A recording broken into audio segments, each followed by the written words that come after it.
The Internet has had conflicting effects on the ability of firms to engage in price discrimination. The Internet makes price discrimination more difficult by lowering information and search costs for consumers and by increasing the ability of consumers to resell. It makes price discrimination easier by lowering the cost firms pay to learn about price sensitivity and willingness to pay, creating new ways to segment consumers, and allowing producers to learn about and to sell to individual consumers. Let's talk about the first thing that makes discrimination harder. The ability to obtain price quotes from many sellers or to leave one seller to go to another at the click of a mouse has lowered information and search cost. Sellers have a harder time charging one consumer a high price and another consumer a low price when the high-priced consumer can learn about and easily shop for a new. Make that sentence over again.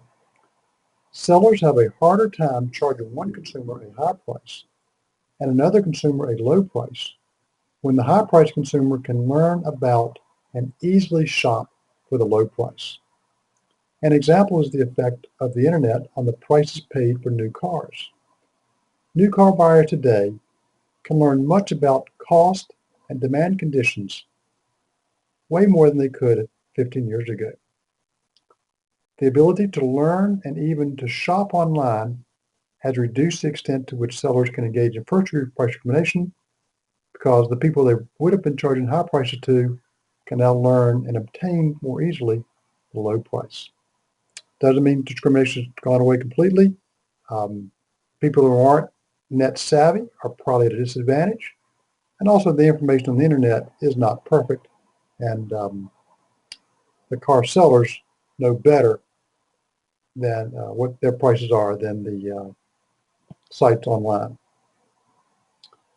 The second factor makes discrimination more difficult. The ease of selling to a world market makes resale easier. Look at how easily you can shop for and purchase an international edition of a textbook on eBay and Amazon. The greater ability to resell tends to push down the price in the high price market and to push up the price in the low price market. As the high prices fall and the low prices rise, price discrimination decreases. The Internet has also, on the other hand, created a plethora of opportunities for firms to engage in price discrimination, including first degree. Here are some of the ways firms can use the Internet to learn about and segment individual consumers or groups of consumers. Browser. What type of browser are you using?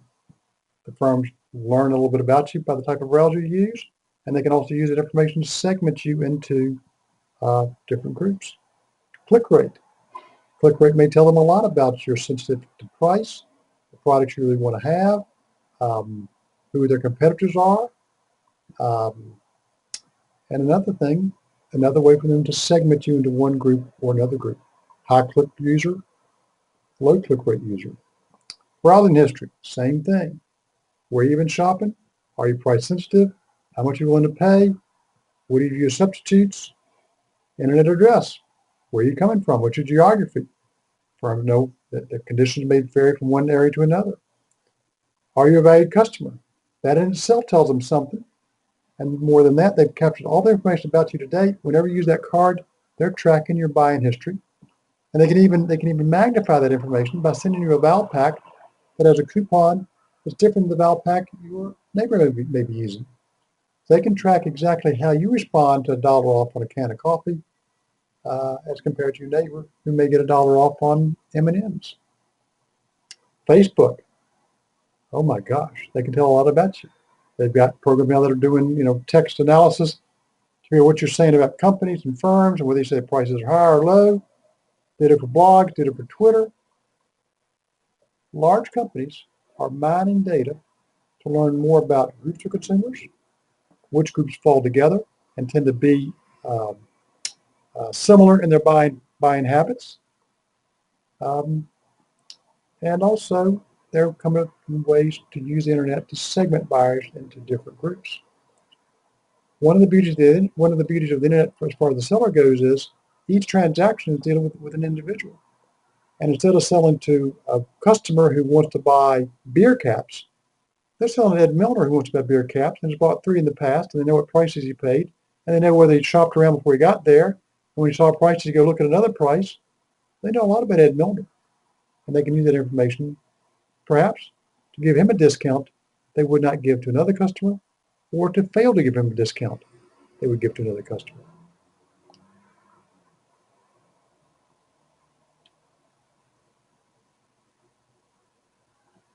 Come on.